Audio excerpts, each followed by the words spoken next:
What's up, everyone? Welcome. Emergency podcast here. Had to come on, give my words because we have a watch along later on tonight. The New York Knicks take on the Indiana Pacers. I'm not going to be there until maybe after the second half, but I wanted to come on and give you a quick thoughts, my reaction, my live personal reaction as we say hello, as everyone's going to start to file in chat, come on in, Nick Nation. We're going to vent a little bit. We're going to say to Bumpy Knuckles, who's joining us on the Instagram app. Salute to you, Bumpy Knuckles. Salute to Big Task at Hand, who's joining us. Steve Felt Like, let's go. Big news. If you haven't heard the news, yes, Knicks have made a move before the trading deadline after that loss yesterday in Orlando. Again, Orlando's becoming a bugaboo for the New York Knicks whenever they come here.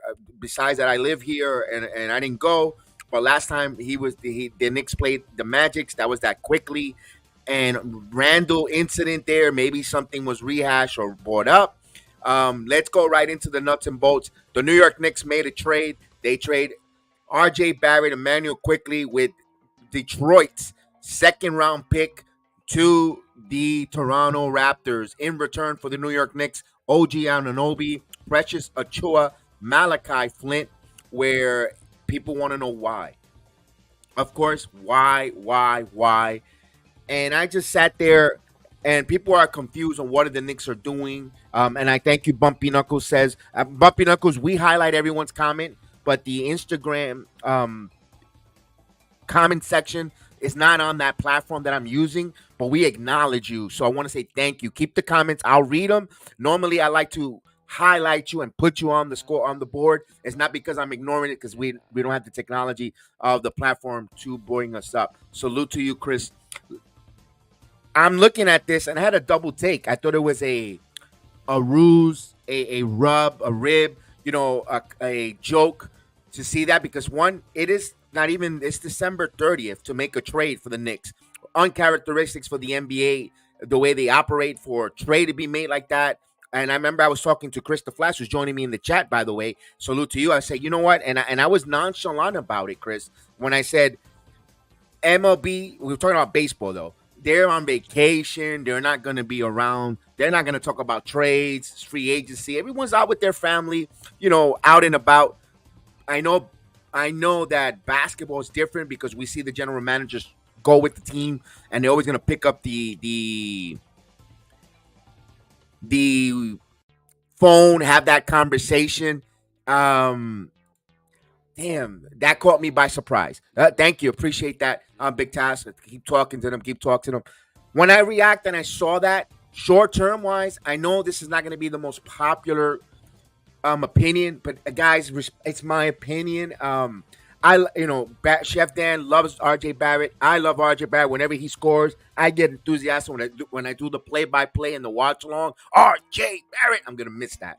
I love Emmanuel quickly. I think quickly off the bench, what he represents outside of the basketball world, in his private life, his beliefs, I'm lockstep, but this is a business. Emmanuel quickly, the Knicks showed something. They don't really want to be all in the business of Emmanuel quickly with the extension. When the conversations fell apart with Emmanuel Quickly's extension, thought something was a little bit up. Remember, again, I go back to the Orlando where he had that situation with Julius Randle, that dust up. Quickly's not that type of player, but he's a leader. Are they going to miss Emmanuel Quickly? Yes. That means now a lot of the Knicks' ire or heat is going to go towards now Quentin Grimes. We heard Quentin Grimes talk about, I need more minutes. The Knicks do had a logjam in that position, but damn, off the bench scoring, we're going to miss Emmanuel Quickly's hot shooting. Now, everybody was upset with RJ. A little bit the Knicks Twitterverse and us as fans were jumping on that kid a lot.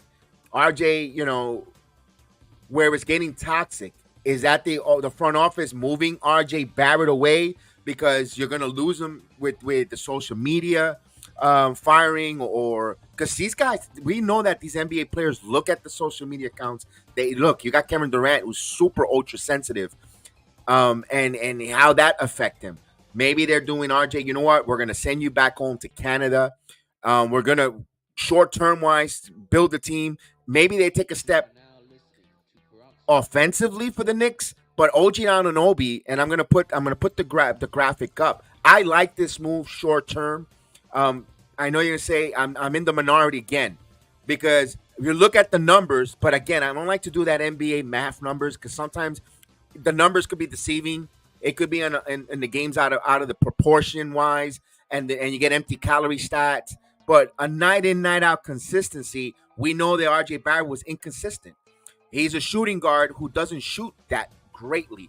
They moved him to the three, a wing position where he excelled driving to the basket. He was maturing, getting better.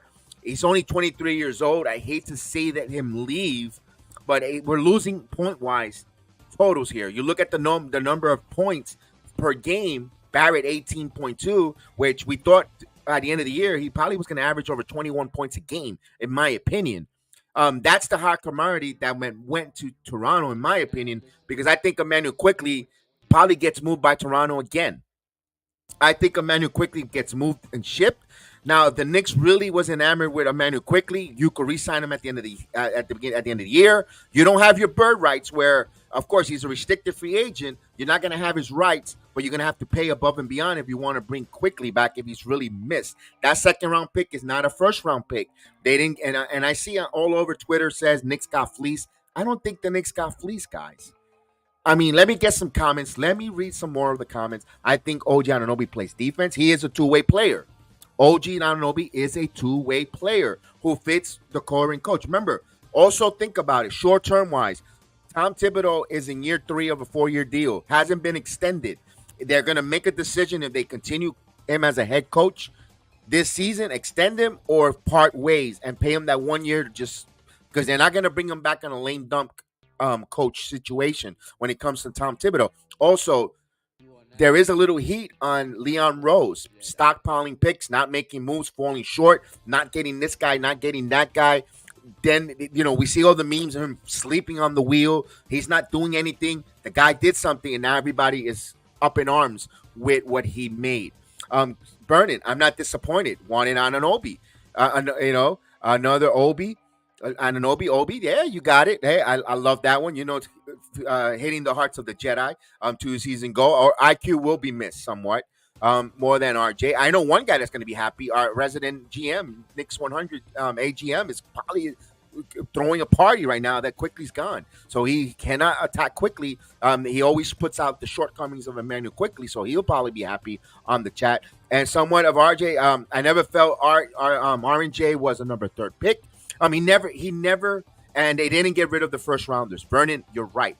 They didn't. This is not Andrea. We were talking about it before the timeline when we mentioned Carmelo Anthony and Randall. We had that good conversation when we had Joe Curry on, in the chat talking about would you take Randall or Carmelo Anthony. We had that nice debate.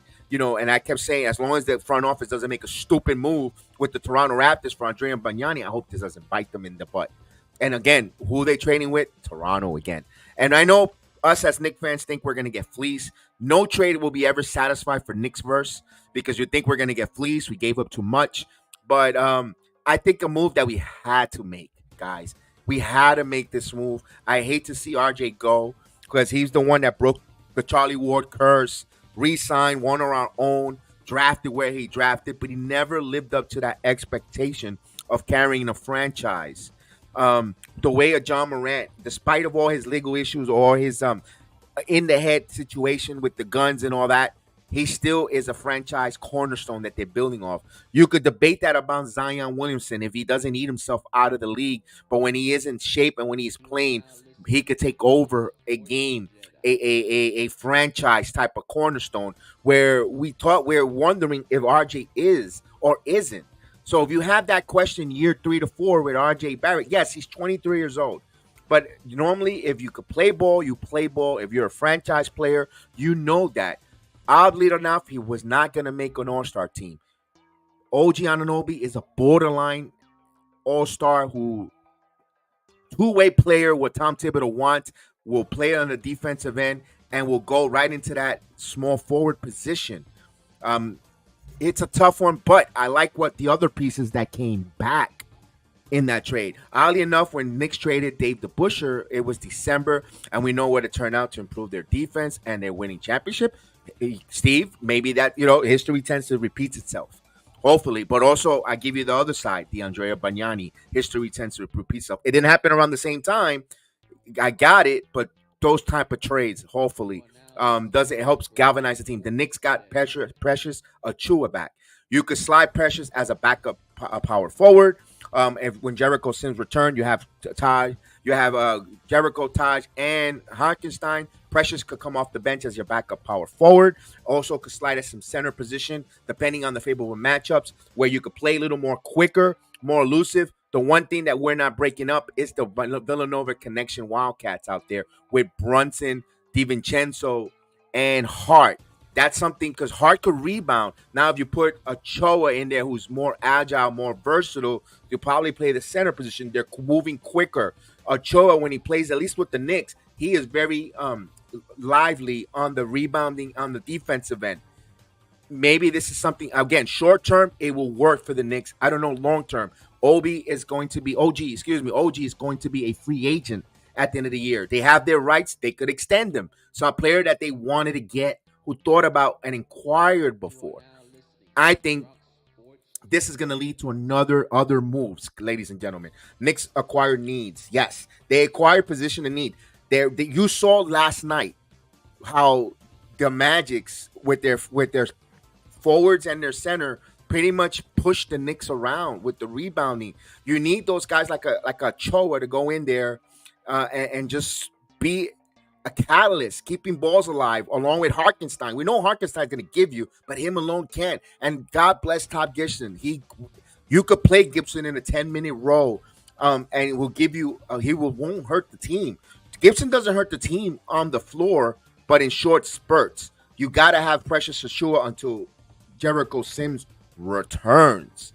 And that's just right now in the short term. Maybe a lot of people don't like it, but here's another name that we didn't mention, Malachi Flynn.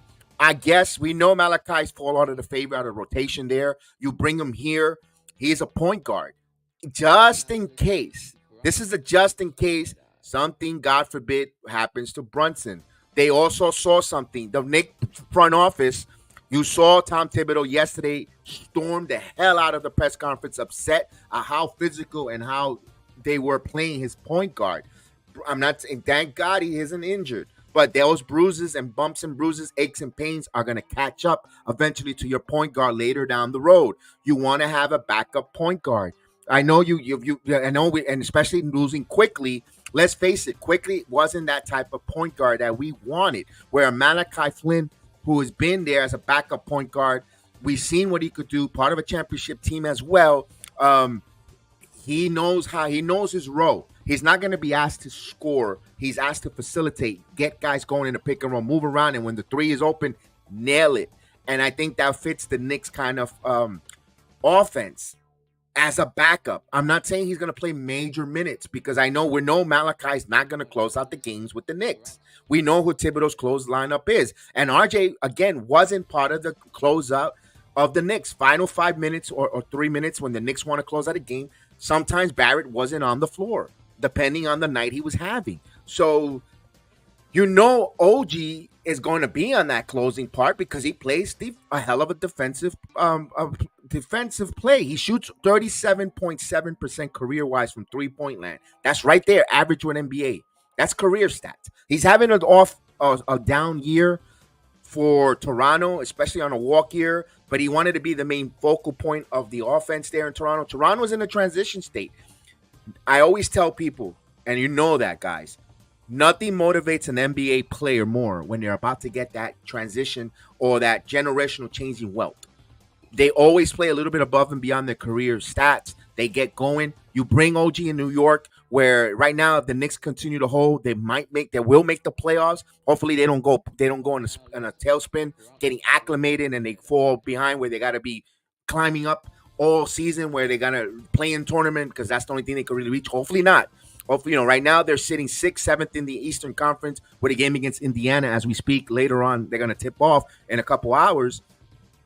Hopefully they could they right the ship, get a couple wins here, get back on track, stay in that 5-4, make their move once everyone gets healthy or their teams get acclimated with one another, and then start climbing in the middle of February into March, where they're going to start getting into the seeding where they're going to sit. My point is, we saw back-to-back games. Yes, I'm going to highlight that from Vernon. Back-to-back games with the bench depth. Knicks an ability to match with other teams. Just right. Let's face it. We love our players. We're enamored. I love Emmanuel quickly. I don't want to see him go. We all want to add these other players without losing one of some of our good players. Would it be in an interesting world with OG and OG quickly on the floor together in the same team, even Barrett? But we have to give up something to get something. Especially, I don't think an IQ was a good shooter. Low calories assist. If he could get people involved and get them score with more high assist totals, you win, Vernon. So right now, the Knicks, personally, as we speak, until we have to see how it looks on the floor, ladies and gentlemen. Have they taken a step back? They did offensively. Defensively, they might have improved a bit. With OG. Also, reputation-wise, the way on the league, a good defender. Officials know he's a defensive specialist, a two-way player, especially Ochoa with the high energy. That type of center is needed, especially if this team wants to run and move quickly and cut to the basket, backdoor cuts, motion. Ochoa is a high energy, high volume movement. And I think that's going to help the Knicks short term wise. And let's see what happens after that long term. Right now, guys are trying to save their butts. Guys are, Thibodeau, front office, because we don't know how much patience is Dolan has. Again, with Leon, they're building something nice. They're becoming a consistent NBA franchise. Consistently good, not great, but we know they're going to give us a hopeful or fun season. Some of us Knicks fans want them to take that next leap and step forward. Maybe they have to take one step back to see if they take giant leaps forward. Hopefully, maybe the PTSD as Knicks fans, from taking a step back, we're always thinking the worst, expecting them to go back another 5 to 10 years. Look, that Bargnani trade set this franchise back so deeply. With that mellow team, that mellow timeline, one of the top 10 greatest NBA scorers in NBA history, that dumb trade set them back. We're afraid of that. I get it, Knicks fans, to be a little skeptical or worried about this. We got to see. I believe there's going to be other moves to be played in the trading deadline. This is something setting up a foundation. I don't know what it is. I wish I could tell you. Devontae Murray makes sense in this team. If there's a lot of traction, a lot of NBA insiders saying the Knicks are interested in the Devontae Murray, makes sense now. There's some other moving parts. You still have a Quentin Grimes. You still, and it's still draft picks. There's still moves. And then maybe you're going to say, no, don't move, don't trade, don't move. Let's see what the team eventually is going to look like. Now Murray fits this with OG Anunoby and Brunson. Now you got help. You got solid NBA players if the Murray trades are true, and that's coming next. Because now think of it. And then off the bench, now DiVincenzo returns to the bench. Hart is in the bench. Now you have that combination. Now you don't trade Malachi Flynn. Remember, you still got Evan Fournier on this bench. Does Evan Fournier play? Maybe now in the short term, guys. Maybe in the short term, you're gonna bring in now an Evan Fournier. If you have an OG Anunoby with an Evan Fournier at times on the floor, we know that he's such a good defender. Maybe it could help out, overcompensate, because you're going to bring that offensive scoring from Fournier. You go to Fournier. Look, you want to get off this team. We're going to give you a little short spurt to put your worth and your value up. You show teams you can score and you're an offensive power. We'll move you. And maybe that motivates Fournier to want to move out of New York, leave, and put himself in a trade. It's right back in his hands. It could work, guys. It could work, but I know it could fail. I'm not trying to be delusional to say it's going to work. It's going to be phenomenal. This could fail. It could blow up immediately in the Knicks' face, yes. But I also want to look at it in the positive aspect of short-term wise. I'm going to miss Barrett big time. I'm not going to be honest with you. I'm going to miss RJ Barrett, especially and Emmanuel quickly. But we know what our ceiling or maybe we've known what we plateaued with these players on our team. I hope they prove us wrong. Be honest with you, I hate that. They're not doing it, but if they prove us wrong, if Barrett's going back home, he's going to be a conquering hero. He's going to be the face of the Toronto Raptors. He's coming home for them. You saw what he did for the team national for Canada, and he's got a home now. Great for him because he's going to make even more money outside marketing ability in Canada. He's going to be a national hero for them. You know what? Great for RJ because if he was sticking around with the Knicks, us Knicks fans and Twitterverse were being very toxic for his well-being and their mental health. Let's be honest, guys. Let's call it spade a spade. We seen Twitter. We know all the Twitter X. We seen all the hate and all the irony that the young man was getting from the fan base. It's better for him. He's gonna be there. He's gonna be beloved.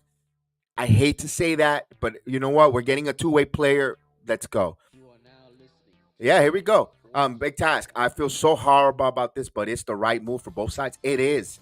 I hate to say it. We got to give something to get something.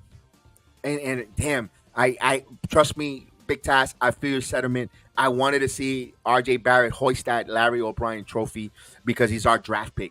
Our number 3, yes. Even if he was the third, fourth fiddle on the team, but when the team got to that position of becoming a NBA champ or get to that mountaintop, I wanted him on that. I wanted him to be on that court.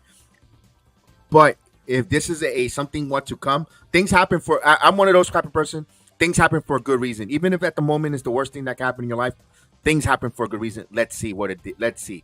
Yeah, a change was needed. Yeah, because I rather listen. Let me ask this question to you guys. Would you rather have this kind of trade coming out, or would you rather have a coaching change in the middle of the season? I personally think coaching change that could drive a franchise right down because they might bring someone who's not even capable, overwhelmed. Yes, you might get the spark in the beginning, but it might totally derail a season. And the same thing can happen with this trade, by the way. But I'd rather have that trade than the coaching change because the coaching philosophy and the increments are going to be there. We know what we're going to get from the coach. RJ worked out for the Knicks in 2019. I mean, that's just a tough one, man. I'm a little sad to see him go. Again, not to sound redundant, it's sad to see him go. Where do we go here for the Knicks? I think moves are going to be happening. I think we're going to make a move. I think we're going to make more moves here to change around here. Maybe Malachi Flint might not be here long. Right now we saw, but the repercussions as I'm going to post it, I'm going to put the scrolling on the bottom. There was some repercussions with that move. The Knicks made a move as well, of course, to boost roster. I don't know if the guys are going to be in town ready for the Knicks. They might have to play that game short-handed.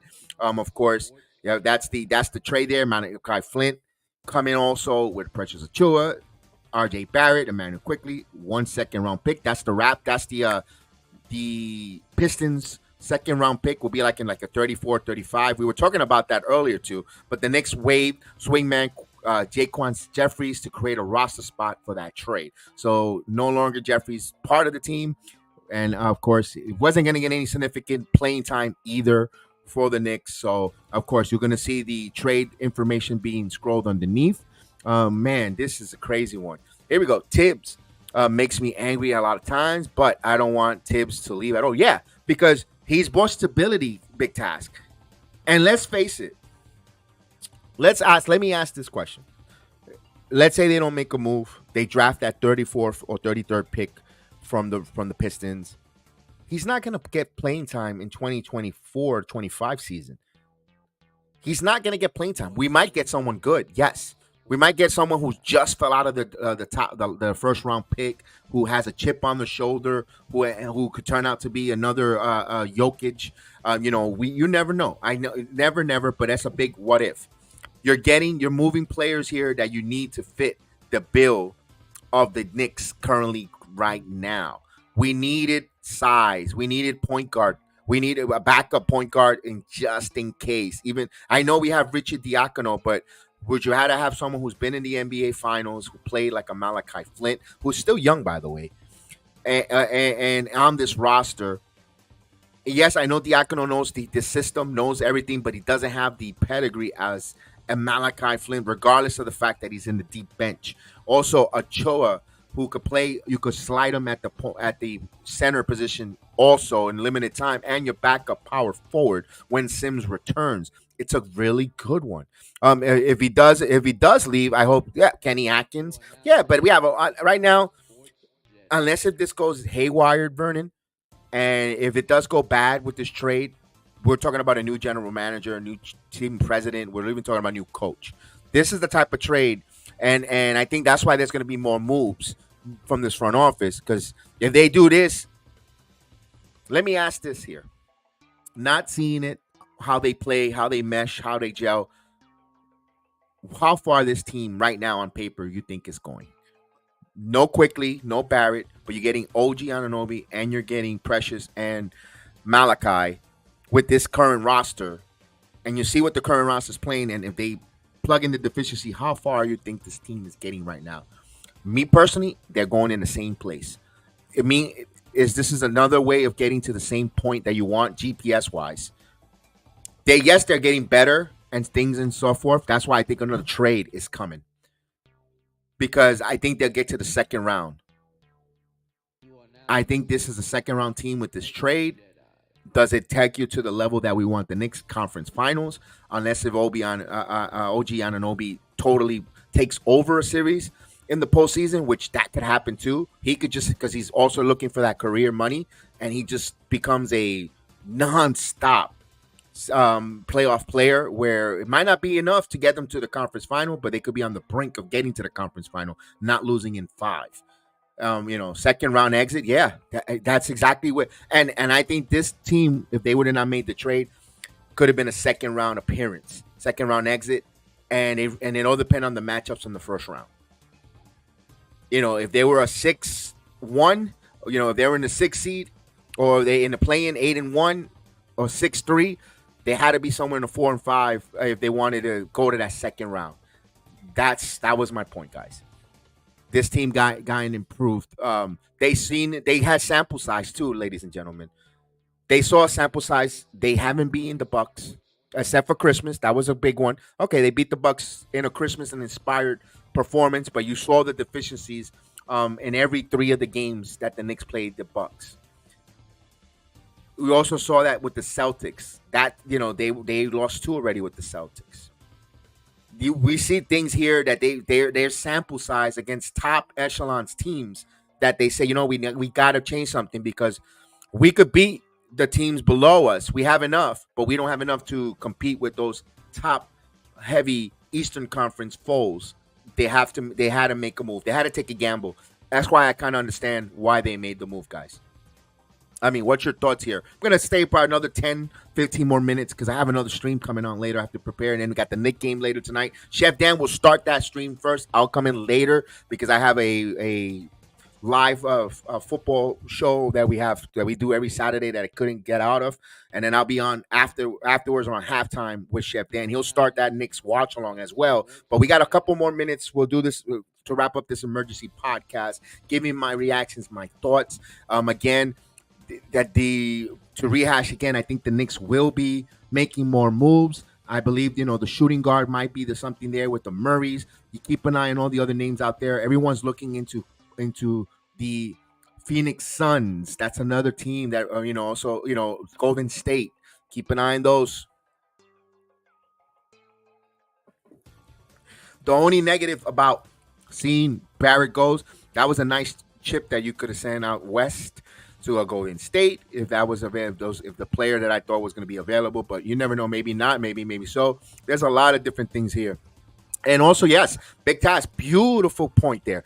The Knicks have to take advantage of the iron on Brunson while it's hot. Brunson right now is playing like he's trying to ascend into a mega star. We know his contract is a very, very team-friendly contract. And you got to understand why it's a business, why the Knicks didn't extend quickly to go over Brunson's numbers. We know Brunson's going to get that extension when time comes, and he's going to make a lot of money that's going to eat into the cap. Strike while the hour is hot. Get some players in here, and then you worry about making those decisions later down. While you could have some ability to move things around in the cap. I agree with you on that. And they got rid of RJ fresh contract. Yeah, they did because RJ has a kicker and he has a contract that's kicking in now. It was his first year of his big deal, so he's RJ still has 3 years left on a large number that now is Toronto's, and we know OG is going to be a free agent where the Knicks could extend him here in the offseason if he balls out in New York, because we also want to know, can he play in New York City? Can he handle the media? Can he handle the Twitterverse? Can he handle all that other noise that comes with the pressures and the acclamations playing in New York? Again, it could be a double-edged sword. It could be a benefit for the Knicks or it could be a negative. But if that guy balls out where he just ingraces himself to the city and the fan base and does things on that court that Barrett couldn't, we're all going to be going back and say, boy, we were all wrong. Well, we could say we were all right. Here goes the Knicks doing Knicks thing. So that's the interesting part on this here. Yeah, this is where it's fun. The unknown situation, the unknown variable of what this player is going to bring to our organization, what direction these three players are going to take the Knicks is interesting. Hey, we could bring Quickly back. If Quickly really loved the Big Apple and the Knicks make a contract out there and a team doesn't, I don't see Toronto bringing Emmanuel Quickly back. And I think Toronto's going to flip him along Pacom Siakam. That now try to get something else in Toronto along with RJ Barrett. Maybe we see Paco Siakam and quickly go to New Orleans, and now you're gonna have Zion and RJ Barrett in Toronto. You never Zion is tired of being in New Orleans. You move. You're making a trade package around that, and we could see that where quickly maybe doesn't want to live in New Orleans, and maybe he's anything, and we could find his way back next year in New York if that's something that could be out there. I'm just putting it out there of the what if situation. What if this happened? What if that? You never know. And I love pie. Let me get franchise Brunson. Yeah, Brunson is the franchise of the team. Vernon. No matter what we say, he is Mr. Franchise. Yeah, he's not going. Yeah, definitely. RJ, too much of a headache. Maybe Randall relaxes more, knowing that everybody was trying to push that narrative of Brunson over Randall. Maybe Randall plays a total mindset. This is the front office saying, Randall, we believe in you again. There is no RJ because we drafted, we got Brunson. We know that's his team. And I think Randall has accepted it and recognizes that in order to get to another level, it's going to be Brunson's team. And now Randall could relax that they're not taking him and he's not the one being pushed out for now. Maybe Randall relaxes and starts playing much more better. There's not going to be no excuses now. The team pick, so you never know. Yeah, we could get quickly back. Absolutely. He's a free agent. He's restricted, by the way. That means teams can match the offer. Let's say the Knicks give 4 years, $120 million. Whatever team has his rights could match it, and then he has to go back to that team that matches it. But if you see him, I don't think he's going to be long-term in Toronto. And whatever team he go to, unless if he goes to a Phoenix, one of those teams in the West that could use quickly off the bench. You just think about if he goes to the Clippers.